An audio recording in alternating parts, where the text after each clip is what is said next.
আজকে বিপত্তারিণী পুজো করে নিয়েই দিনটা শুরু করলাম। তো হ্যালো বন্ধুরা, আপনাদের সবাইকে স্বাগত জানিয়ে আমি রূপালী আবার শুরু করে দিলাম নতুন আর একটি ব্লগ ভিডিও। তো এটা হচ্ছে শনিবারের ভিডিও। আর শনিবার দিন আমি বিপত্তারিণী পুজো করেছিলাম, কারণ আমি প্রতি মাসে একটা করে বিপত্তারিণী পুজো করি। তো এটা হচ্ছে ভাদ্র মাসের শনিবারের বিপত্তারিণী পুজো।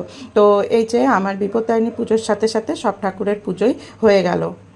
আর আজকে রান্না করেছি হচ্ছে এই যে আলু পনিরের তরকারি, আর করেছি হচ্ছে পেঁপে দিয়ে ডাল, পেঁপে আর পনির দুটো দিয়ে ডাল করেছি হচ্ছে বেগুন ভাজা। আর এটা তো হচ্ছে আমার হাজব্যান্ডের ভাত। আর হচ্ছে এখানে আছে কোয়াশের ঘন্ট। তো আজকে বিপত্তারিণী পুজো, তার উপরে শনিবার, তো এই জন্য আজকে নিরামিষ রান্নাই করেছি।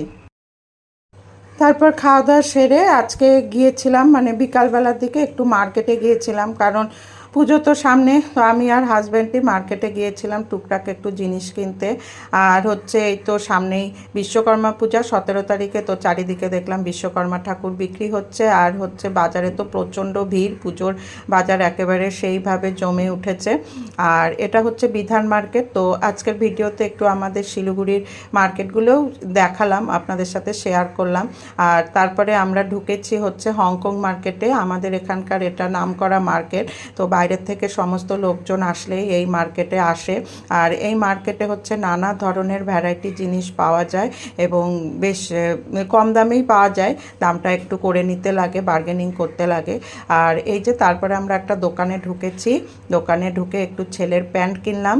আর এই যে এখন সন্ধ্যাবেলায় ঘরে চলে এসেছি, এসে সিঙ্গারা চা খাচ্ছি। তো আসার সময় সিঙ্গারা কিনে নিয়ে এসেছিলাম। তো এইভাবেই আজকের দিনটা কাটালাম। তো যতটা পারলাম আপনাদের সাথে শেয়ার করলাম।